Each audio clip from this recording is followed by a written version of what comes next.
പലരും പല കോഴ്സ് എടുത്തിട്ട് വരുന്ന ആൾക്കാരായിരിക്കും ഇന്ന്. ചോദ്യങ്ങൾ ഉണ്ടാവും.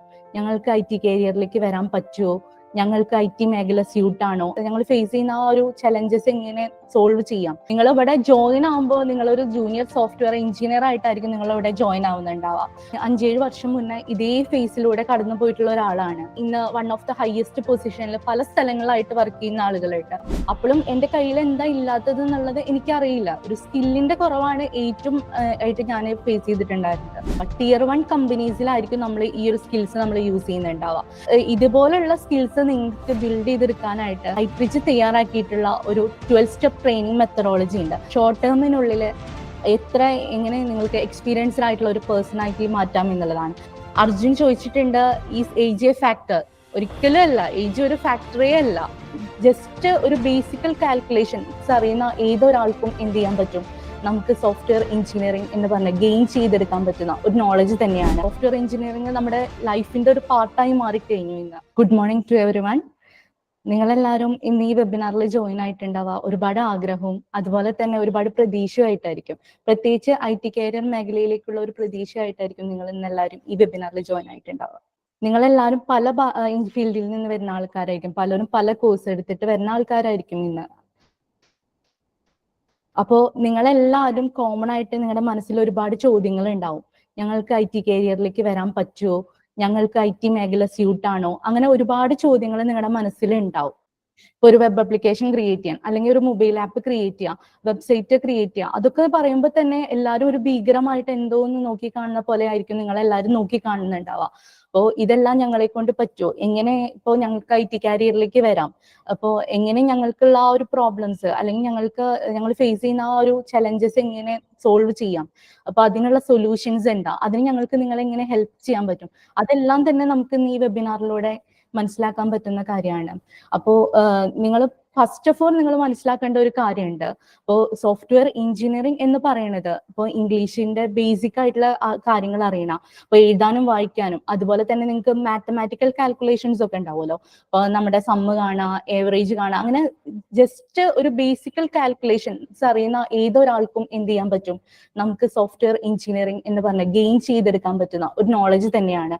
അതിൽ നിങ്ങൾക്ക് എല്ലാവർക്കും എന്ത് ചെയ്യാൻ പറ്റും, ഫാസ്റ്റ് കരിയർ ഗ്രോത്ത് കണ്ടെത്താവുന്നതേ ഉള്ളൂ. അപ്പോൾ സോഫ്റ്റ്വെയർ എഞ്ചിനീയറിംഗിനെ കുറിച്ചിട്ട് നിങ്ങൾക്ക് അറിയോ? എന്താണ് ഈ സോഫ്റ്റ്വെയർ എഞ്ചിനീയറിംഗ് എന്ന് പറഞ്ഞു കഴിഞ്ഞാൽ അറിയാവോ? നിങ്ങൾക്ക് കേട്ടിട്ടുണ്ടോ സോഫ്റ്റ്വെയർ എഞ്ചിനീയറിംഗിനെ കുറിച്ച്? അത് എന്താന്ന് അറിയാവോ? ചിലപ്പോൾ കേട്ടിട്ടുണ്ടാവുക വളരെ കുറച്ച് കാര്യങ്ങൾ മാത്രമായിരിക്കും എന്ത് ചെയ്യുന്നുണ്ടാവുക, നിങ്ങൾ സോഫ്റ്റ്വെയർ എഞ്ചിനീയറിംഗിനെ കുറിച്ച് കേട്ടിട്ടുണ്ടാവുക. ചിലപ്പോൾ സോഫ്റ്റ്വെയർ ഡെവലപ്പർ എന്നോ, front end developer, back end developer, അങ്ങനെ വളരെ ചുരുങ്ങിയ റോൾസുകൾ മാത്രമായിരിക്കും നിങ്ങൾ കേട്ടിട്ടുണ്ടാവുക. നിങ്ങൾക്ക് അറിയുന്നുണ്ടാവും ഇന്ന് നമ്മുടെ വേൾഡ് എങ്ങനെയാണ്, ഡിജിറ്റലൈസ്ഡ് വേൾഡ് ആണ്. ഇന്ന് നമുക്ക് അതില്ലാതെ പറ്റാതായി തുടങ്ങി. സോഫ്റ്റ്വെയർ എഞ്ചിനീയറിംഗ് നമ്മുടെ ലൈഫിന്റെ ഒരു പാർട്ടായി മാറിക്കഴിഞ്ഞു ഇന്ന്. അപ്പോൾ നോക്കുകയാണെന്നുണ്ടെങ്കിൽ നമ്മൾ സംസാരിക്കുന്നത് തന്നെ ഒരു സോഫ്റ്റ്വെയറിൽ കൂടെയാണ് നമ്മൾ ഇന്ന് ഇപ്പോൾ സംസാരിക്കുന്നത്, അല്ലേ? നമ്മൾ ഗൂഗിൾ മീറ്റ് എന്ന് പറഞ്ഞ ഒരു സോഫ്റ്റ്വെയറിലൂടെയാണ് നമ്മൾ ഇന്ന് സംസാരിക്കുന്നത്. അതുപോലെ എന്താ, ഓട്ടോമാറ്റിക് കാർസ് വന്നു. അതുപോലെ നോക്കുകയാണെന്നുണ്ടെങ്കിൽ നിങ്ങൾക്ക് അറിയുന്നുണ്ടാവും നമ്മൾ മൊബൈൽ ബാങ്കിങ് എങ്ങനെയായിരുന്നു പണ്ട്. നമ്മൾ മണിക്കൂറോളം ക്യൂ നിന്നിട്ടായിരുന്നു നമ്മൾ എന്ത് ചെയ്തിട്ടുണ്ടായിരുന്നത്, ബാങ്കിൽ പോയിട്ട് ക്യാഷ് ഡെപ്പോസിറ്റ് ചെയ്തിട്ടുണ്ടായിരുന്നതും അത് വിഡ്രോൾ ചെയ്തിട്ടുണ്ടായിരുന്നു. ഇപ്പൊ നമുക്ക് എന്ത് ചെയ്യാം, ഒരു ബട്ടൺ ക്ലിക്ക് ചെയ്ത് കഴിഞ്ഞാൽ നമുക്ക് പേയ്മെന്റ് പ്രോസസ്സും എല്ലാം നമുക്ക് ഈസി ആയിട്ട് നടക്കുന്നുണ്ട്. അതേപോലെ തന്നെയായിരുന്നു പണ്ട് നമ്മൾ എന്ത് ചെയ്യണമായിരുന്നു, സാധനങ്ങൾ മേടിക്കണമെങ്കിൽ പുറത്ത് പോയിട്ട് നമ്മൾ മേടിക്കണമായിരുന്നു. ഇന്നിപ്പോ അത് വേണോ? വേണ്ട. ഇന്ന് എങ്ങനെയാണ്, നമുക്ക് ഇവിടെ ഇരുന്നിട്ട് നമുക്ക് എന്ത് ചെയ്യാം, നമ്മുടെ ഫോൺ യൂസ് ചെയ്തിട്ട് നമുക്ക് എന്ത് ചെയ്യാൻ പറ്റും, ഈസി ആയിട്ട് നമുക്കിപ്പോ ഇന്ന് ആ കാര്യങ്ങളെല്ലാം നമുക്ക് ചെയ്യാനായിട്ട് പറ്റുന്നുണ്ട്. അപ്പോൾ എത്രമാത്രം സോഫ്റ്റ്വെയർ എഞ്ചിനീയറിംഗ് അവിടെ കീഴടക്കി കഴിഞ്ഞു എന്നുള്ളത് നിങ്ങൾക്ക് മനസ്സിലാക്കാവുന്ന ഒരു കാര്യമാണ്, അല്ലേ? ഇപ്പോ ഈ ഒരു സോഫ്റ്റ്വെയർ എഞ്ചിനീയറിംഗ് മേഖലയിലേക്ക്, ഈ പറഞ്ഞ IT മേഖലയിലേക്ക് കടന്നു വരാനായിട്ട് നിങ്ങളെല്ലാവരും ഒരുപാട് പ്രശ്നങ്ങൾ ഫേസ് ചെയ്തിട്ടുണ്ടാവും, ഇല്ലേ? നിങ്ങളെല്ലാവരും പല കോഴ്സുകൾ എടുത്ത് പലതും പഠിച്ചു വന്നിട്ടുള്ള ആൾക്കാരായിരിക്കും, അല്ലേ? അപ്പോ അതിലേക്ക് എത്തിപ്പെടാനായിട്ട് നിങ്ങൾ ഒരുപാട് പ്രശ്നങ്ങൾ നിങ്ങൾ ഫേസ് ചെയ്തിട്ടുണ്ടാവും. മെയിൻ ആയിട്ട് നിങ്ങൾ ഫേസ് ചെയ്തിട്ടുണ്ടാവുക എന്തായാലും പ്രോപ്പർ ഗൈഡൻസ് തന്നെ ആയിരിക്കും, അല്ലേ? ചിലപ്പോൾ നിങ്ങൾക്ക് പറഞ്ഞു തരാൻ ആരും ഉണ്ടായിട്ടുണ്ടാവില്ല, അല്ലെങ്കിൽ നിങ്ങൾക്കൊരു ഗോൾ ഉണ്ടായിരിക്കില്ല, ലക്ഷ്യബോധം ഉണ്ടായിരുന്നിരിക്കില്ല. അപ്പോൾ ഞാനും നിങ്ങൾ ഒരു 5-7 വർഷം മുന്നേ ഇതേ ഫേസിലൂടെ കടന്നു പോയിട്ടുള്ള ഒരാളാണ്. അപ്പോൾ നിങ്ങളെ പോലെ തന്നെ ഒരാളായിരുന്നു ഞാനും കുറച്ച് വർഷങ്ങൾക്ക് മുന്നേ. ഞാനും ഡിഗ്രി കഴിഞ്ഞ സമയത്ത് എന്ത് ചെയ്യണം, ഏത് ചെയ്യണം എന്നുള്ളത് എനിക്ക് അറിയണ്ടായിരുന്നില്ല. അന്ന് ഞാൻ ചിന്തിച്ചിരുന്നത് ഒരൊറ്റ കാര്യം മാത്രമാണ്, എങ്ങനെയെങ്കിലും പാസ്സാവണം. അത് മാത്രമേ വീട്ടുകാരും എന്ത് ചെയ്തോളൂ, മെന്റേഴ്സും ആവശ്യപ്പെട്ടിട്ടുണ്ടായിരുന്നുള്ളൂ. അവിടെയുള്ള ടീച്ചേഴ്സും എന്നോട് ആവശ്യപ്പെട്ടിട്ടുണ്ടായിരുന്നു, എങ്ങനെയെങ്കിലും പാസ്സാവണം, അതിന് കുറച്ച് മാർക്ക് വേണം. നമ്മുടെ അക്കാദമിക്കൽ കരിക്കുലം നിങ്ങൾക്ക് അറിയുന്നുണ്ടാവും. എങ്ങനെയായിരുന്നു, വളരെ തിയറി ബേസ്ഡ് ആണ്, ഇപ്പോഴും അങ്ങനെ തന്നെയാണ്. പ്രാക്ടിക്കൽ ബേസ്ഡ് ആയിട്ട് ഇപ്പോൾ ഒരു ഞാൻ പഠിച്ചിറങ്ങിയ സമയത്ത് എനിക്ക് എന്ത് ചെയ്യണം എന്നുള്ളത് അറിയില്ല. മനസ്സിൽ എന്താണ്, ഒരു ജോബ് കിട്ടണമെങ്കിൽ MCA എടുക്കണം, അത് മാത്രമേ ഒരു വഴിയുള്ളൂ. അപ്പൊ BCA എടുത്തു കഴിഞ്ഞാലും അത് കഴിഞ്ഞിട്ട് എനിക്കൊരു ജോബ് കിട്ടും എന്നുള്ളത് എനിക്കറിയില്ല. അപ്പോഴും എന്റെ കയ്യിൽ എന്താ ഇല്ലാത്തത് എന്നുള്ളത് എനിക്കറിയില്ല. ഒരു സ്കില്ലിന്റെ കുറവാണ് ഏറ്റവും ആയിട്ട് ഞാൻ ഫേസ് ചെയ്തിട്ടുണ്ടായിരുന്നത്. അപ്പോൾ നിങ്ങളെല്ലാവരും അക്കാദമിക്കിലൊക്കെ കഴിഞ്ഞ ആൾക്കാർ തന്നെ ആയിരിക്കും. നിങ്ങൾക്ക് തോന്നിയിട്ടുണ്ടോ അവിടുന്ന് ഇപ്പോൾ അക്കാദമിക്കൽ ഒരു ഡിഗ്രി കഴിഞ്ഞുകൊണ്ട് മാത്രം നിങ്ങൾക്ക് ജോലി കിട്ടുമെന്ന് തോന്നിയിട്ടുണ്ടോ? അവിടുത്തെ പഠനം കൊണ്ട് മാത്രം നിങ്ങൾക്ക് ജോലി കിട്ടുമെന്ന് തോന്നിയിട്ടുണ്ടോ? നിങ്ങൾ ആരും കമന്റ്സിലൊന്നും മെൻഷൻ ചെയ്യുന്നില്ലല്ലോ. മെൻഷൻ ചെയ്യാട്ടോ നിങ്ങളുടെ തോട്ട്സ്. നിങ്ങൾക്ക് എങ്ങനെയായിരുന്നു നിങ്ങളുടെ അനുഭവം എന്ന് പറയാം. എനിക്ക് അങ്ങനെ ആയിരുന്നു. ഡിഗ്രിയിൽ ആണെന്നുണ്ടെങ്കിലും ഇപ്പൊ MCA കഴിഞ്ഞപ്പോഴും ഈവൻ അതേ സ്റ്റെപ്സിൽ തന്നെയായിരുന്നു ഞാൻ എത്തിയിട്ടുണ്ടായിരുന്നത്. ഒരു സ്കില്ല് ഇല്ലാത്തതുകൊണ്ട് എവിടേക്ക് പോകണം, എന്ത് ചെയ്യണം എന്നുള്ളത് അറിയുന്നേ ഉണ്ടായിരുന്നില്ല. പിന്നെ നമുക്കറിയാം, നമ്മുടെ ഡിഗ്രിയിലുള്ളതാണെങ്കിലും അക്കാദമിക്കിലുള്ളതൊക്കെ എത്രയോ മുമ്പ് അപ്ഡേറ്റഡ് ആയിട്ടുള്ള സിലബസ് ആയിരിക്കും. അത് വെച്ചിട്ട് തന്നെയാണ് നമ്മൾ എന്ത് ചെയ്തുകൊണ്ടിരിക്കുന്നത്, പഠിക്കുന്നത്. അതിനൊന്നും എന്ത് ചെയ്ത് വന്നിട്ടില്ല, ഇപ്പോഴും ഒരു മാറ്റം എവിടെയും എന്ത് ചെയ്തിട്ടില്ല, ഫീൽ ചെയ്തിട്ടില്ല. പിന്നെ നമ്മൾ പഠിപ്പിക്കുന്ന മെന്റേഴ്സ്, അവർക്കും അറിയില്ല, പ്രാക്ടിക്കൽ നോളജ് അവർക്കും ഇല്ല, ഒരു വർക്ക് ചെയ്തിട്ടുള്ള എക്സ്പീരിയൻസോ കാര്യങ്ങളോ അവർക്കും ഇല്ല. അവർക്കും എന്ത് മാത്രമാണ് അറിയുന്നത്, തിയറി ബേസ്ഡ് ആയിട്ടുള്ള കാര്യങ്ങൾ മാത്രമാണ് അറിയുന്നത്.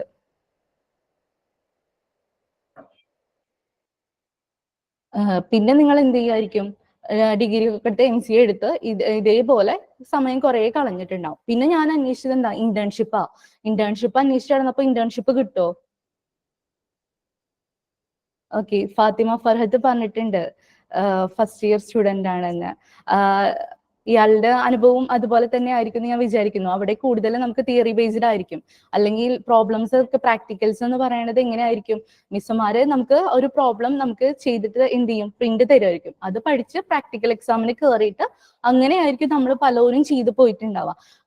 അതുകൊണ്ടാണ് നമുക്ക് എന്ത് വരുന്നത്, ഒരു പ്രോഗ്രാമിങ് എന്തെങ്കിലും ക്രിയേറ്റ് ചെയ്യാന്ന് പറയുമ്പോൾ നമുക്ക് വരുന്ന വൺ ഓഫ് ദ ഫിയർ എന്ന് പറയുന്നത് തന്നെ അതാണ്. നമുക്ക് എങ്ങനെ ചെയ്യണം, ഒരു റിയൽ ലൈഫ് ത്രൂ നമ്മൾ പോയിട്ടില്ല. അപ്പൊ തന്നെ നമുക്ക് എന്ത് വരും, നമുക്കൊരു പേടി വരും. അവിടെ ഇതെന്തോ ഒരു ഭീകരമായിട്ടുള്ള സാധനമാണെന്നുള്ള ഒരു മെന്റാലിറ്റിയാണ് നമ്മളിൽ വളർത്തെടുത്തിട്ടുണ്ടാവുക. പിന്നെ നിങ്ങൾ എന്ത് ചെയ്തു, ഒരു ഇന്റേൺഷിപ്പ് അന്വേഷിച്ച് പോയിട്ടുണ്ടാവും. ഇന്റേൺഷിപ്പ് കിട്ടോ? ഇല്ല. അപ്പൊ എന്ത് ചെയ്യും, നിങ്ങൾ കുറച്ച് ക്യാഷ് ഒക്കെ കൊടുത്ത് പെയ്ഡ് ഇന്റേൺഷിപ്പ് ചെയ്യും. അപ്പോഴും കിട്ടോ ജോബ്? ഇല്ല. അപ്പൊ എന്തായിരിക്കും പ്രശ്നം, നമ്മൾ അടുത്ത ജോബ് അന്വേഷിച്ച് വീണ്ടും ഇറങ്ങുകയാണ്. അപ്പോഴും എന്താണ്, നമ്മുടെ ടൈം ഇങ്ങനെ പോയോണ്ടിരിക്കുകയാണ്.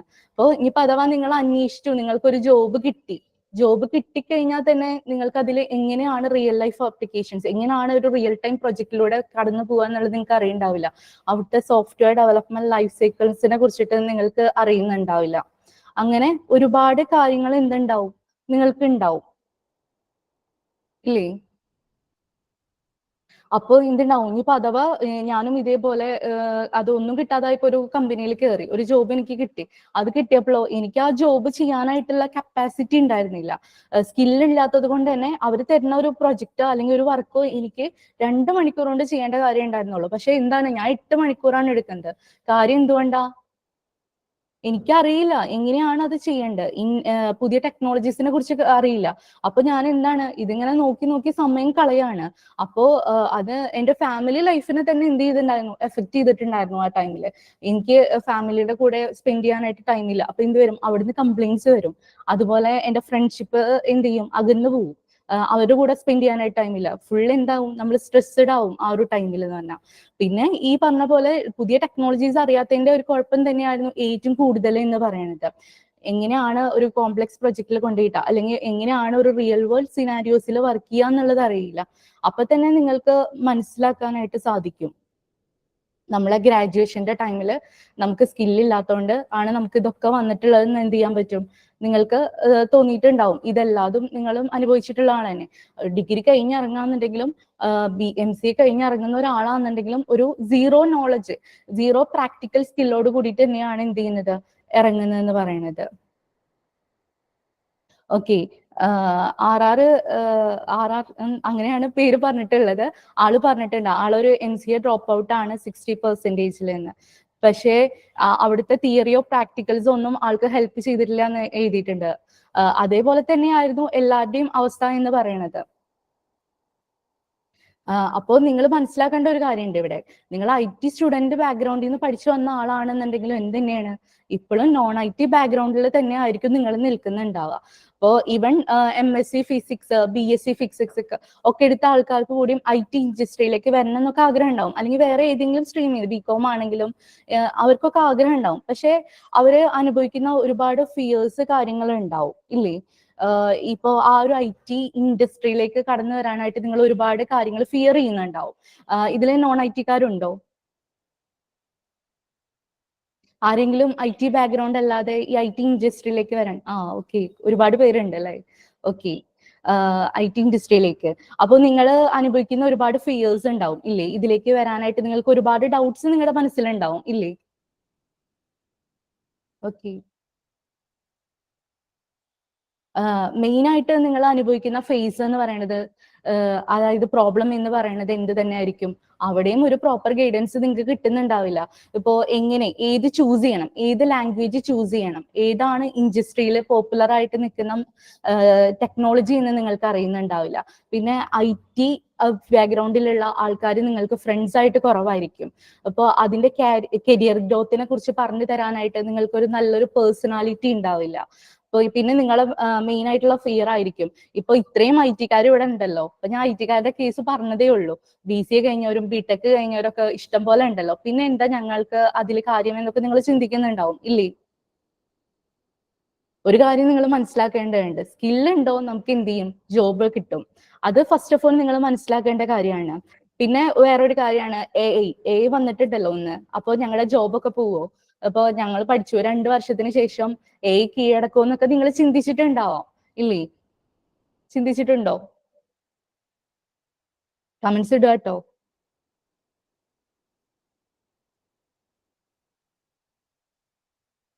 ഓക്കെ. അപ്പോ ഫസ്റ്റ് ഓഫ് ഓൾ നിങ്ങൾ മനസ്സിലാക്കേണ്ട ഒരു കാര്യമുണ്ട്. നമ്മൾ മൊബൈൽ ഫോൺ ആദ്യം വന്നിട്ടുണ്ടായിരുന്നു ഇല്ലേ? ആ മൊബൈൽ ഫോൺ വന്ന സമയത്ത് ഫോട്ടോഗ്രാഫേഴ്സിന് ചിന്തിച്ചുകൂടായിരുന്നോ? ഇപ്പോ സ്മാർട്ട് ഫോണൊക്കെ വന്ന സമയത്ത് ക്യാമറ ഒക്കെ ഇപ്പൊ നല്ല ഐഫോണിലൊക്കെ നല്ല ക്ലാരിറ്റിയോട് കൂടി എടുക്കാൻ പറ്റും. ഞങ്ങളുടെ ഓപ്പർച്യൂണിറ്റീസ് ഒക്കെ പോയി, ഞങ്ങൾക്ക് ഇനി ജോലിയില്ല, അങ്ങനെയൊക്കെ അവരും ചിന്തിച്ചിട്ടുണ്ടാവും. പക്ഷെ ഇപ്പൊ എങ്ങനെ, ഇപ്പത്തെ സിറ്റുവേഷൻ എങ്ങനെ? അല്ലല്ലോ. നല്ലൊരു ഫോട്ടോ എടുക്കണം എന്നുണ്ടെങ്കിൽ എന്ത് തന്നെ വേണം, ഫോട്ടോഗ്രാഫേഴ്സ് വേണം. അപ്പൊ എന്താ, ആ ഒരു മൊബൈൽ ഫോൺ വന്നത് അവർക്ക് ഉപകാരമായിട്ടുള്ളൂ. അവർക്ക് എന്ത് വന്നു, പുതിയ പുതിയ ഓപ്പർച്യൂണിറ്റീസും കാര്യങ്ങളും തുറന്നു വന്നു. UI UX, ഗ്രാഫിക് ഡിസൈനിങ്, അങ്ങനെ ആ മേഖലയിൽ എന്ത് ചെയ്തു, കുറെ ഓപ്പർച്യൂണിറ്റീസ് വന്നു. അതേപോലെ തന്നെ ആയിരിക്കും അക്കൗണ്ടിങ് സെക്ഷനിലുള്ളവരും ചിന്തിച്ചിട്ടുണ്ടാവുക. ഇപ്പൊ പണ്ടൊക്കെ എങ്ങനെയായിരുന്നു, നമ്മുടെ പാരന്റ്സിന്റെ സമയത്തൊക്കെ ചോദിച്ചാൽ മതി, സോഫ്റ്റ്വെയർ ഒന്നും ഇല്ലാത്ത സമയത്ത് എങ്ങനെയായിരുന്നു കാൽക്കുലേറ്റ് ചെയ്തിരുന്നത്? ചിലപ്പോൾ കാൽക്കുലേറ്റർ ഒക്കെ യൂസ് ചെയ്ത് കുത്തിപ്പിടിച്ച് അവർ എന്ത് ചെയ്യും, കാൽക്കുലേഷൻസ് ചെയ്യും. അതൊക്കെ എത്രയോ ടൈം വേസ്റ്റ് ചെയ്യുന്ന കാര്യം. ഇപ്പൊ എന്ത് വന്നു, ടാലി സോഫ്റ്റ്വെയർസ് പോലുള്ളത് വന്നു. അവർ അത്രയും സമയം എടുത്ത് ചെയ്തിരുന്ന കാര്യം ഇപ്പോൾ 1 മണിക്കൂറിനുള്ളിലൊക്കെ നമുക്ക് എന്ത് ചെയ്യാൻ പറ്റുന്നുണ്ട്, സിമ്പിൾ ആയിട്ട് ചെയ്യാൻ പറ്റുന്ന ഒരു കാര്യമായിട്ട് നമുക്ക് മാറിക്കഴിഞ്ഞു ഇല്ലേ? അപ്പോ നിങ്ങൾ ഒന്നും മനസ്സിലാക്കണം, ഒന്നും ഒന്നിന്റെ എന്ത് ചെയ്യുന്നില്ല, നമുക്ക് ഹെൽപ്പ് ചെയ്യുന്നുള്ളൂ. ഇപ്പൊ നിങ്ങളെ കൂടുതൽ ഹെൽപ്പ് ചെയ്യാണ് ഓരോന്നും ചെയ്യുന്നത് എന്ന് വെച്ച് കഴിഞ്ഞാല്. പിന്നെ ഫിയർ ഓഫ് റിജക്ഷൻ, അതിന്റെ ഒരു കാര്യമേ നമുക്ക് വരണില്ല. നിങ്ങൾക്ക് എന്താണ്, ഇപ്പോ ഗൂഗിൾ സ്മിത്ത് ആരാന്നറിയോ? സുന്ദർ പിച്ചൈ ആരാന്നറിയോ?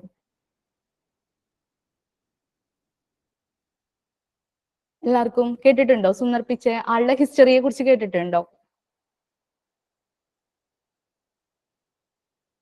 ഫാത്തിമ ഫർഹത്ത് കേട്ടിട്ടുണ്ടെന്ന് പറയുന്നു. സുന്ദർ പിച്ചൈ എന്ന് പറയുന്ന ആള് CEO ഓഫ് ഗൂഗിൾ ആണ്. ആള് എന്താ, നോൺ IT ബാക്ക്ഗ്രൗണ്ടിൽ നിന്ന് വന്നിട്ടുള്ള ഒരാൾ തന്നെയാണ് ആളും പറയുന്നത്. ആള് നോൺ ഇലക്ട്രിക്കൽ എഞ്ചിനീയറിംഗ് പഠിച്ചു വന്നിട്ടുള്ള ഒരാളാണ്. സ്റ്റീവ് ജോബ്സ് ആപ്പിളിന്റെ CEO ആണ്, ഫോർമർ ഓഫ് CEO എന്ന് പറയാം നമുക്ക്. ആളെ കുറിച്ചിട്ട് കേട്ടിട്ടുണ്ടോ? ആളുടെ ചരിത്രം കേട്ടിട്ടുണ്ടോ നിങ്ങള്?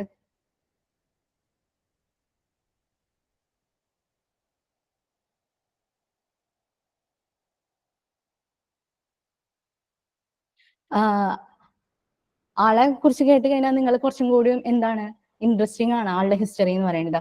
ആളും ഈ പറഞ്ഞ പോലെ ഡിഗ്രി ഡ്രോപ്പ് ഔട്ട് ആണ്. ആള് ഹൈസ്കൂൾ പഠനം തന്നെ ഡ്രോപ്പ് ഔട്ട് ചെയ്ത ഒരാളാണ്. ആൾക്ക് അന്നത്തെ കാലത്ത് ഇലക്ട്രിക്കൽ എഞ്ചിനീയറിങ്ങിനോടായിരുന്നു ആൾക്ക് കൂടുതലായിട്ട് താല്പര്യം. ആള് പിന്നീട് എന്താ പറയാ, കോളേജൊക്കെ ഡ്രോപ്പ് ഔട്ട് ചെയ്ത് ആളെന്ത് ചെയ്തു, ഒരു ട്രാവലിങ്ങിന് ഇറങ്ങി. അതിനിടയ്ക്ക് കണ്ടുമുട്ടിയ ഒരു ഫ്രണ്ട്, ആളുടെ മോട്ടിവേഷനിലൂടെയാണ് ആൾ എന്ത് ചെയ്യുന്നത്, IT ഇൻഡസ്ട്രിയിലേക്ക് കടന്നു വരുന്നത്. ഇന്നിപ്പോ ആളും എന്തായിരുന്നു, ഒരു നോൺ IT ബാക്ക്ഗ്രൗണ്ട് ഉള്ള ഒരാൾ തന്നെയായിരുന്നു. ഇന്നിപ്പോ എന്താണ്, ആളെവിടെ എത്തി, വൺ ഓഫ് ദ ഹെഡായി മാറിക്കഴിഞ്ഞു ആപ്പിളിന്റെ, അല്ലേ? അപ്പോ ഒരു കാര്യം നിങ്ങൾ മനസ്സിലാക്കുക, നമുക്ക് എന്താണ് വേണ്ടത്, സ്കില്ലാണ് വേണ്ടത്. ഒരിക്കലും നമുക്ക് ഡിഗ്രിയോ സർട്ടിഫിക്കേഷൻസോ മറ്റൊന്നല്ല. ചില കമ്പനീസ് മാത്രമാണ് അത് എന്ത് ചെയ്യുന്നുള്ളൂ, പ്രിഫർ ചെയ്യുന്നുള്ളൂ. ബാക്കി എല്ലാവരും എന്ത് തന്നെയാണ് ചോദിക്കുന്നത്, സ്കിൽ ഉണ്ടെങ്കിൽ നിങ്ങൾക്ക് പ്ലേസ്ഡ് ആക്കാൻ പറ്റും എന്ന് തന്നെയാണ് പറയുന്നത്. ഇപ്പോൾ നമ്മുടെ ഗൂഗിൾ ആണെങ്കിലും ഫേസ്ബുക്ക് പോലുള്ള കമ്പനീസ് ഒക്കെ പറയുന്നത് എന്ത് തന്നെയാണ്, ആ ഒരു കാര്യം തന്നെയാണ് പറയുന്നത്. ഇപ്പോ നിങ്ങളിപ്പോ ഡിഗ്രി കഴിഞ്ഞതിന് ശേഷം കുറെ ഗ്യാപ്പ് വന്നവരുണ്ടോ ഇതില്?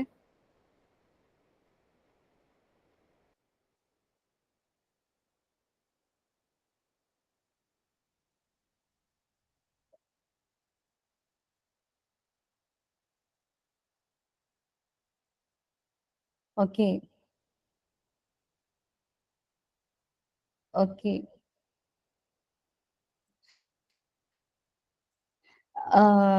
അഭിലാഷ് ചോദിച്ചിട്ടുണ്ട് ഹൈ ലെവൽ കോച്ചിങ് കിട്ടുമോ എന്നുള്ളത്. ഉറപ്പായിട്ടും കിട്ടുന്നതായിരിക്കും. ഓക്കെ. ഒരുപാട് പേർക്ക് ഗ്യാപ്പ് ഒക്കെ വന്നിട്ടുണ്ട്. ആ ഒരു സമയത്ത് നിങ്ങൾ ഒരുപാട് കാര്യങ്ങൾ ചെയ്തിട്ടുണ്ടാവും ഇല്ലേ? ചിലപ്പോ പലരും എന്ത് ചെയ്തിട്ടുണ്ടാവും, ഈ ഒരു സമയം ഡിഗ്രി കഴിഞ്ഞപ്പോ ഞാനും ചിന്തിച്ചിട്ടുണ്ടായിരുന്നു, ഒന്നുമില്ലല്ലോ, സ്കില്ലൊന്നും ഇല്ലല്ലോ, ഇനിയിപ്പോ ജോബ് ഒന്നും കിട്ടാൻ യാതൊരു ചാൻസും ഇല്ല. അപ്പോ ഞാനും ചിന്തിച്ചു PSCക്ക് പോയാലോ, അപ്പോഴും സ്കില്ലില്ല എന്നുള്ളത് എനിക്ക് അറിയാവുന്ന കാര്യമല്ലല്ലോ.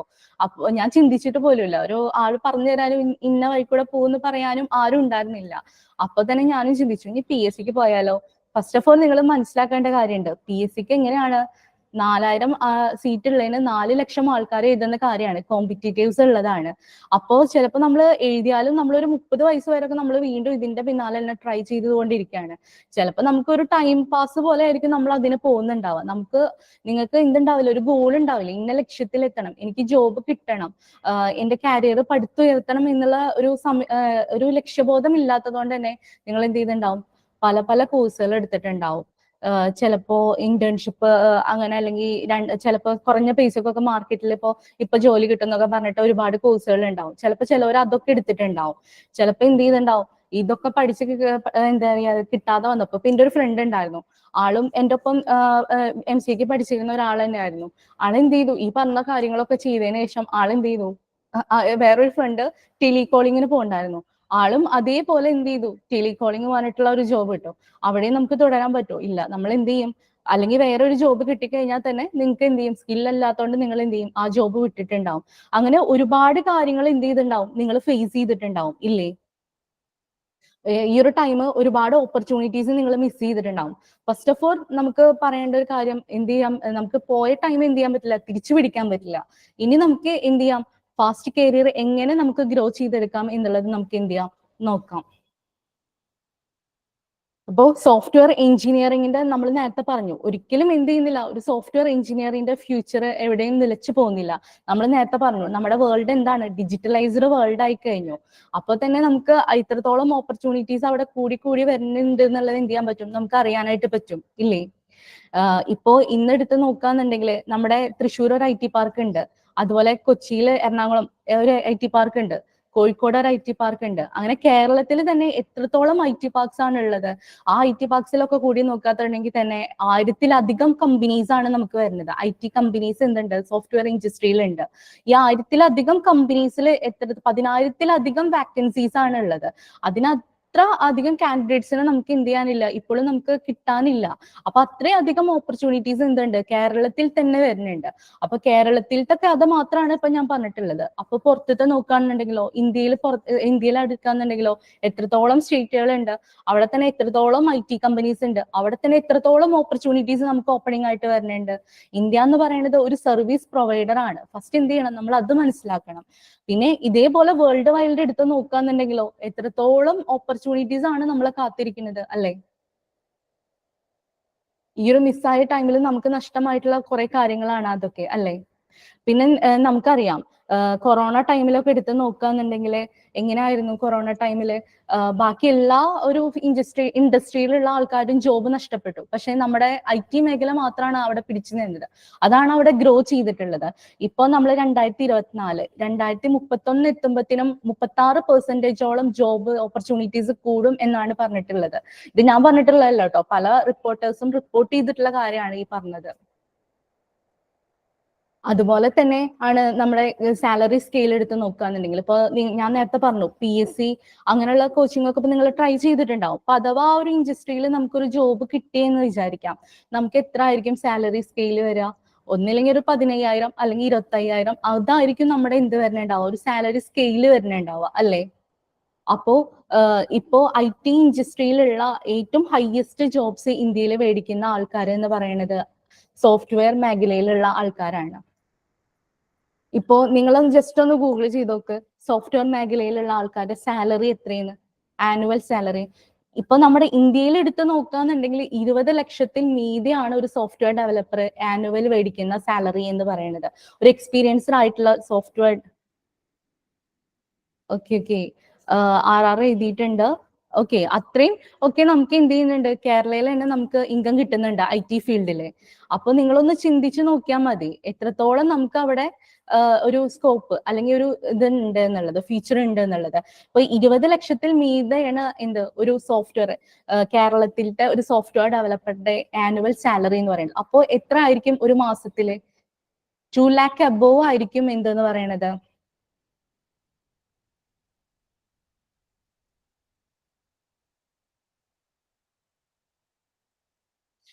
ഫസ്റ്റത്തെ ഒരു സാലറി നമുക്ക് ഒരു 15-25 സ്റ്റാർട്ട് ചെയ്ത് കഴിഞ്ഞാലും നമുക്ക് അത് കഴിഞ്ഞ് ഒരു എക്സ്പീരിയൻസ്ഡ് പേഴ്സൺ ആണെന്നുണ്ടെങ്കിൽ നിങ്ങൾക്ക് എക്സ്പീരിയൻസ് കിട്ടുന്നതോട് കൂടിയിട്ട് നിങ്ങൾക്ക് സാലറി സ്കെയിൽ കൂടി കൂടി കൂടി വരികയേ ചെയ്യുള്ളൂ. ഒരിക്കലും എന്ത് ചെയ്യില്ല, നിങ്ങളുടെ സാലറി താഴോട്ടാവില്ല അവിടെ പോകുന്നുണ്ടാവുക. അപ്പോ നിങ്ങൾ മനസ്സിലാക്കണം എത്രത്തോളം സോഫ്റ്റ്വെയർ ഇൻഡസ്ട്രിയുടെ ഫ്യൂച്ചർ ഉണ്ട് എന്നുള്ളത്. ഒരിക്കലും അവസാനിക്കാത്ത, ഒരിക്കലും നമുക്ക് ഗ്രോ ചെയ്തുകൊണ്ടിരിക്കുന്ന ഒരു മേഖല തന്നെയാണ് നമ്മുടെ IT ഇൻഡസ്ട്രി എന്ന് പറയുന്നത്. അപ്പോ എന്തൊക്കെ കാര്യങ്ങൾ ഈ ഒരു സോഫ്റ്റ്വെയർ എഞ്ചിനീയറിംഗിലേക്ക് കടക്കുമ്പോൾ നിങ്ങൾക്ക് അറിയണമെന്നറിയോ? അല്ലെങ്കിൽ ഒരു സോഫ്റ്റ്വെയർ എഞ്ചിനീയർ ആയിട്ട് നിങ്ങൾ ജോബിന് പോകുമ്പോൾ എന്തൊക്കെ കാര്യങ്ങളാണ് നിങ്ങൾക്ക് അറിയേണ്ടത് എന്നുള്ളതിനെ കുറിച്ചിട്ട് എന്തെങ്കിലും അറിയോ? ജസ്റ്റ് ഒന്ന് കമന്റ് ബോക്സിൽ ഇടാട്ടോ.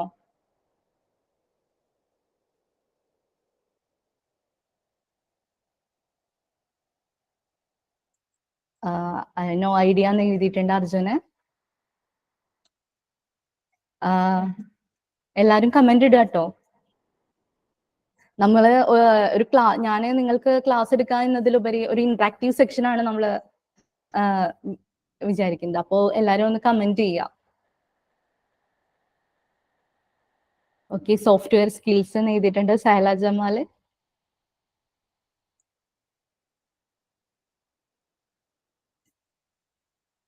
ഒരുപാട് കാര്യങ്ങൾ നമുക്ക് എന്ത് ചെയ്യേണ്ടതുണ്ട്, അറിയേണ്ടതുണ്ട്. ഓക്കെ, സ്കില്ല് ഫാത്തിമ ഫർഹത്ത് നമുക്ക് കിട്ടുന്ന ജോബിനനുസരിച്ചിട്ട് പറയുന്നുണ്ട്. Designing and quality.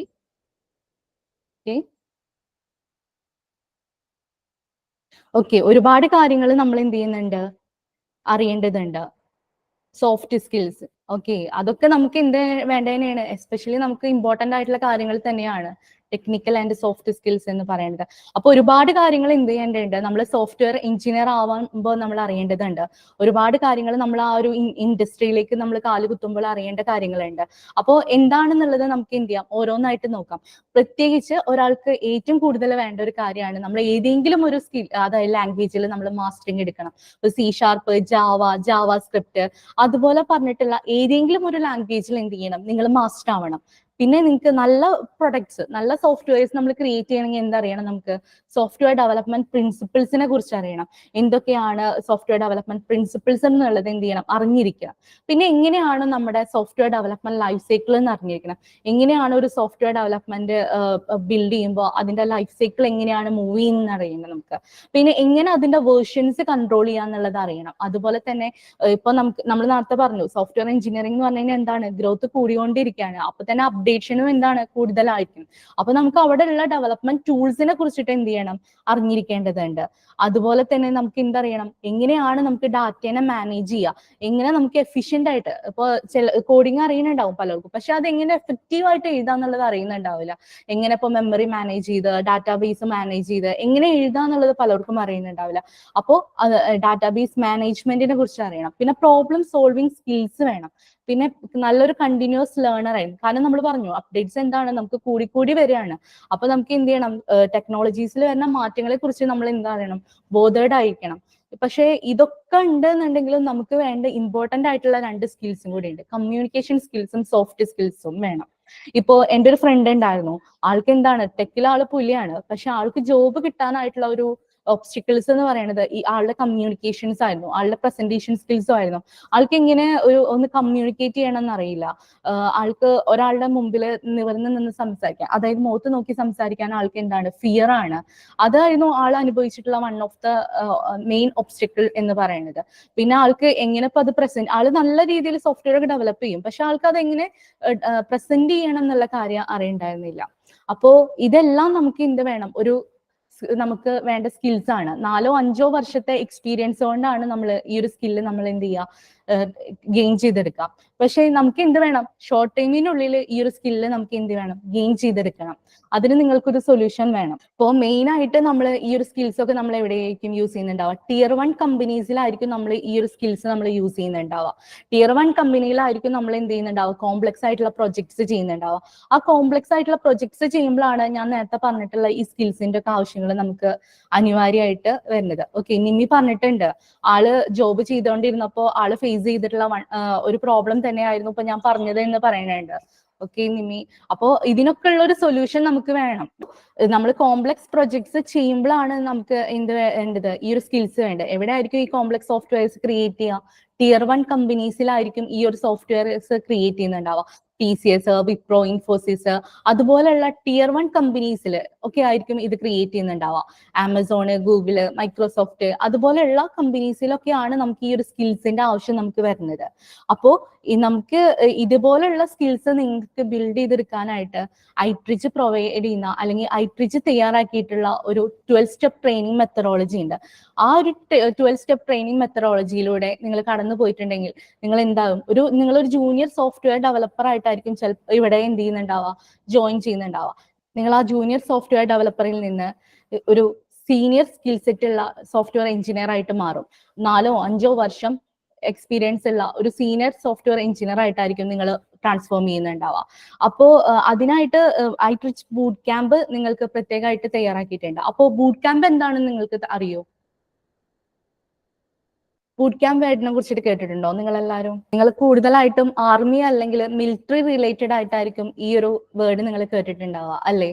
അതായത് ഷോർട്ട് ടേമിനുള്ളിൽ എങ്ങനെ നിങ്ങൾക്ക് എക്സ്പീരിയൻസ്ഡ് ആയിട്ടുള്ള ഒരു പേഴ്സൺ ആക്കി മാറ്റാം എന്നുള്ളതാണ്. ഇപ്പോൾ എന്തിനും സജ്ജമായിട്ടുള്ള ഒരാളെ മാറ്റി തീർക്കുകയാണ് ചെയ്യുന്നത്. ഏറ്റവും ഷോർട്ട് ടൈമിനുള്ളിൽ നിങ്ങൾ ഒരു യുദ്ധത്തിന് പോകുന്ന ഒരു രീതിക്ക് മാറ്റാണ്. അത് ആ ഒരു ബൂട്ട് ക്യാമ്പിലൂടെ നിങ്ങൾ കടന്നു പോയി കഴിഞ്ഞാൽ പിന്നെ ഏതൊരു കോംപ്ലക്സ് പ്രൊജക്ട് വന്നു കഴിഞ്ഞാലും എന്തൊരു പ്രൊജക്ട് വന്നു കഴിഞ്ഞാലും നിങ്ങൾ ചെയ്യാൻ പറ്റുന്ന ഒരു സീനിയർ സോഫ്റ്റ്വെയർ ഡെവലപ്പറുടെ സ്കില്ലിലേക്ക് എന്ത് ചെയ്യും, നിങ്ങൾ മാറും. നിങ്ങൾ എന്ത് ചെയ്യും, റിയൽ ടൈം പ്രൊജക്റ്റിലൂടെ കടന്നു പോകും. കോംപ്ലക്സ് പ്രൊജക്റ്റിലൂടെ ഒക്കെ ആയിരിക്കും Tier 1 കമ്പനീസ് യൂസ് ചെയ്യുന്ന കോംപ്ലക്സ് പ്രൊജക്റ്റിലൂടെ, ആ ഒരു സ്റ്റെപ്പിലൂടെ, ആ ഒരു എക്സ്പീരിയൻസിലൂടെ ആയിരിക്കും നിങ്ങൾ എന്ത് ചെയ്യുന്നുണ്ടാവുക, കടന്നു പോകുന്നുണ്ടാവുക. പിന്നെ നിരന്തരമായിട്ടുള്ള മോക്ക് ഇന്റർവ്യൂസും പ്രസന്റേഷൻസും ഒക്കെ എന്ത് ചെയ്യും, നിങ്ങൾ ആ ഒരു കമ്മ്യൂണിക്കേഷൻ സ്കിൽസും അതുപോലെ തന്നെ സോഫ്റ്റ് സ്കിൽസും ഇൻക്രീസ് ചെയ്യാനായിട്ട് നിങ്ങളെ ഹെൽപ്പ് ചെയ്യും. അതുകൊണ്ട് തന്നെയാണ് നമുക്ക് 1000+ പ്ലേസ്മെന്റ് ഹിസ്റ്ററീസ് ഉള്ളത്. അപ്പോൾ നിങ്ങൾക്ക് ഈ പറഞ്ഞ സ്കിൽസ് ഒക്കെ കിട്ടാനായിട്ട് അർജുൻ ചോദിച്ചിട്ടുണ്ട്, ഈസ് ഏജ് എ ഫാക്ടർ? ഒരിക്കലും അല്ല, ഏജ് ഒരു ഫാക്ടറേ അല്ല. നിങ്ങൾക്ക് സ്കിൽ ഉണ്ടെന്നുണ്ടെങ്കിൽ എന്ത് ചെയ്യാൻ പറ്റും, നിങ്ങൾക്ക് ഈസി ആയിട്ട് എന്ത് ചെയ്യാൻ പറ്റും, പ്ലേസ്ഡ് ആവാനായിട്ട് പറ്റും. സ്കിൽ എന്ന് പറയുന്നത് IT ഇൻഡസ്ട്രിയിൽ ഒരിക്കലും ഒരു ഫാക്ടർ അല്ല. ഇപ്പോ ഞാനിപ്പോ കുറച്ച് ആയല്ലോ ഇവിടെ വർക്ക് ചെയ്യുന്നത്. ഇപ്പോ ഇവിടെ വന്ന് മുമ്പ് ജോയിൻ ചെയ്തിട്ടുള്ള ഒരാൾ എന്ന് പറയുന്നത് ആള് 14th അടുത്ത ഏജുള്ള ഒരാൾ തന്നെയായിരുന്നു. കാരിയർ ഗ്യാപ്പ് ഉള്ള ആള് തന്നെയായിരുന്നു. പക്ഷെ ആളിപ്പോ വൺ ഓഫ് ദ ഹയസ്റ്റ് പൊസിഷനിലാണ് നിൽക്കുന്നത്. അങ്ങനെയുള്ള പേഴ്സൺസിനായിട്ട് നിങ്ങൾക്ക് സംസാരിക്കാനായിട്ട് അവസരം തരാട്ടോ. കാരിയർ ഗ്യാപ്പും ഏജ് ഒന്നും ഒരിക്കലും ഒരു പ്രശ്നമായിട്ട് വരുന്ന കാര്യമല്ല. അപ്പോ നമുക്ക് എന്തുണ്ട്, നിങ്ങളെ ഒരു ജൂനിയർ ഡെവലപ്പർ ചെയ്യുന്ന, അതായത് ഈ tier 1 കമ്പനിയിലേക്കുള്ള ഒരു സോഫ്റ്റ്വെയർ എഞ്ചിനീയറുടെ സ്കില്ലിലേക്ക് നിങ്ങളെ മാറ്റാനായിട്ട് മെന്റേഴ്സ്, പ്രാക്ടിക്കൽ എക്സ്പീരിയൻസ് ഉള്ള സീനിയർ സോഫ്റ്റ്വെയർ ഡെവലപ്പേഴ്സ് തയ്യാറാക്കിയിട്ടുള്ള ഒരു 12 സ്റ്റെപ്പ് ട്രെയിനിങ് മെത്തഡോളജി ഉണ്ട്. ആ ഒരു മെത്തഡോളജിയിലൂടെ കടന്നു പോയി കഴിഞ്ഞാൽ നിങ്ങൾക്ക് എന്ത് ചെയ്യാൻ പറ്റും, ഒരു tier 1 സോഫ്റ്റ്വെയർ എഞ്ചിനീയറുടെ സ്കിൽ സെറ്റിലേക്ക് എന്ത് ചെയ്യാൻ പറ്റും, നിങ്ങൾക്ക് മാറാനായിട്ട് പറ്റും. നിങ്ങൾ ഇവിടെ ജോയിൻ ആകുമ്പോൾ നിങ്ങൾ ഒരു ജൂനിയർ സോഫ്റ്റ്വെയർ എഞ്ചിനീയർ ആയിട്ടായിരിക്കും നിങ്ങൾ ഇവിടെ ജോയിൻ ആവുന്നുണ്ടാവുക. അപ്പോൾ ജൂനിയർ സോഫ്റ്റ്വെയർ എഞ്ചിനീയർ ആയിട്ട് പിന്നീട് നിങ്ങൾ ചെല്ലുന്നുണ്ടാവുക ഒരു സീനിയർ സോഫ്റ്റ്വെയർ ഡെവലപ്പറുടെ ഒരു ഗ്രൂപ്പിലേക്കായിരിക്കും നിങ്ങൾ ചെല്ലുന്നുണ്ടാവുക. നല്ല എക്സ്പേർട്ട് ആയിട്ടുള്ള പ്രാക്ടിക്കൽ നോളജസും കോംപ്ലക്സ് പ്രൊജക്ട്സും എല്ലാം കൈകാര്യം ചെയ്ത നല്ല എക്സ്പീരിയൻസ് ഉള്ള ഒരു സീനിയർ സോഫ്റ്റ്വെയർ ഡെവലപ്പറുടെ ഗ്രൂപ്പിലേക്കായിരിക്കും നിങ്ങൾ പോകുന്നുണ്ടാവുക. ആ ഗ്രൂപ്പിൽ നിന്ന് നിങ്ങൾ എന്ത് ചെയ്യും, ഒരു SaaS പ്രൊഡക്റ്റ് ഡെവലപ്പ് ചെയ്യാനായിട്ട് തുടങ്ങും. അവിടുന്ന് നമ്മൾ SDLC ലൈഫ് സൈക്കിൾസും അതുപോലെ നമ്മളെ എജിൽ പ്രിൻസിപ്പിൾസും സ്പ്രിൻസും കാര്യങ്ങളൊക്കെ നമ്മൾ ഫോളോ ചെയ്തിട്ട് അതിനുശേഷം നിങ്ങൾ റിക്വയർമെന്റ്സ് എഞ്ചിനീയറിംഗിലൂടെ കടന്നു പോകും. അപ്പോൾ നിങ്ങൾ എന്തായി, ഒരു സിസ്റ്റം അനലിറ്റിക്സ് ആൻഡ് ഡിസൈനിങ് നിങ്ങൾ അവിടെ പഠിക്കും. അതിനുശേഷം നിങ്ങൾ എന്ത് ചെയ്യും, ഡെവലപ്മെന്റ് ഫേസിലേക്ക് നിങ്ങൾ കടക്കുകയാണ്. അവിടെ നിങ്ങൾ എന്ത് ചെയ്യും, സ്പ്രിൻസും സോഫ്റ്റ്വെയർ ഡെവലപ്മെന്റ് ലൈഫ് സൈക്കിൾസും കാര്യങ്ങളൊക്കെ നിങ്ങൾ എന്ത് ചെയ്യും, നിങ്ങൾ ഫോളോ ചെയ്ത് ആ സ്പ്രിൻസ് ഒക്കെ ഫോളോ ചെയ്ത് ടെസ്റ്റ് ഡ്രിവൺ പ്രാക്ടീസസും കാര്യങ്ങളെല്ലാം നിങ്ങൾ ഫോളോ ചെയ്ത് ഏതെങ്കിലും ഒരു ലാംഗ്വേജിൽ നിങ്ങൾ എന്ത് ചെയ്യും, മാസ്റ്ററിങ് എടുക്കും. ഏതെങ്കിലും ഒരു പ്രോഗ്രാമിംഗ് ലാംഗ്വേജില് ഫ്രെയിംവർക്സില് കോഡിംഗ് സ്റ്റാൻഡേർഡ്സും ഒക്കെ വെച്ചിട്ട് നിങ്ങൾ എന്ത് ചെയ്യും, അതിൽ മാസ്റ്ററിങ് എടുക്കും. അതിനുശേഷം നിങ്ങൾ എന്ത് ചെയ്യും, ഒരു ആർക്കിടെക്ചർ ആൻഡ് സെക്യൂരിറ്റി ഫേസിലേക്ക് പോകും. അവിടെ നിങ്ങൾ എന്ത് ചെയ്യും, ആ ഒരു സെക്യൂരിറ്റി ഫേസിലുള്ള ആ കാര്യങ്ങളെല്ലാം നിങ്ങൾ എന്ത് ചെയ്യും, നിങ്ങൾ സ്ട്രെങ്തൻ ചെയ്യും. അതിനുശേഷം നിങ്ങൾ എന്ത് ചെയ്യും, ക്ലൗഡിലൂടെ CI/CD ഡെവോപ്സ് കാര്യങ്ങളിലൂടെ കടന്നു പോയി നിങ്ങൾ എന്ത് ചെയ്യും, ഈ ഒരു മേഖലയിൽ ഒരു മാസ്റ്റർ ആയിട്ട് തീരുകയാണ് ചെയ്യുന്നത്. പിന്നെ നിങ്ങൾക്ക് എന്ത് പറ്റും, എന്ത് കാര്യങ്ങൾ വന്നു കഴിഞ്ഞാലും നിങ്ങൾക്ക് ഫേസ് ചെയ്യാനായിട്ടുള്ള ഒരാളായിട്ടായിരിക്കും നിങ്ങൾ എന്ത് ചെയ്യുന്നുണ്ടാവുക, ഇവിടെ നിന്ന് പോകുമ്പോഴത്തേനും പുറത്തിറങ്ങുന്നുണ്ടാവുക. പിന്നെ നിങ്ങൾക്ക് എന്ത് ചെയ്യാൻ പറ്റും, tier 1 സോഫ്റ്റ്വെയർ എഞ്ചിനീയറിലായിട്ട് നമുക്ക് ഈസി ആയിട്ട് എന്ത് ചെയ്യാൻ പറ്റും, പ്ലേസ് ചെയ്യാനായിട്ട് പറ്റും. നിങ്ങൾക്ക് ആ ഒരു രീതിയിലാണ് ഐട്രിജ് ഈ ഒരു 12 സ്റ്റെപ്സിനെ ബ്രേക്ക് ഡൗൺ ചെയ്തിട്ട് നിങ്ങൾക്ക് തരുന്നത്. അപ്പോ ഈ ഒരു 12 സ്റ്റെപ്പിലൂടെ കടന്നു പോയിട്ടുള്ള ഒരുപാട് പേരുണ്ട് നമുക്ക്. അപ്പോ ആ ഒരു രീതിയിലൂടെ കടന്നു പോയി ഇന്ന് വൺ ഓഫ് ദ ഹയസ്റ്റ് പൊസിഷനിൽ പല സ്ഥലങ്ങളായിട്ട് വർക്ക് ചെയ്യുന്ന ആളുകളുണ്ട്. അപ്പോ അതില് കുറച്ച് പേരായിട്ട് നിങ്ങൾക്ക് എന്ത് ചെയ്യാൻ പറ്റും, ഇപ്പോ ഇന്ററാക്ട് ചെയ്യാം.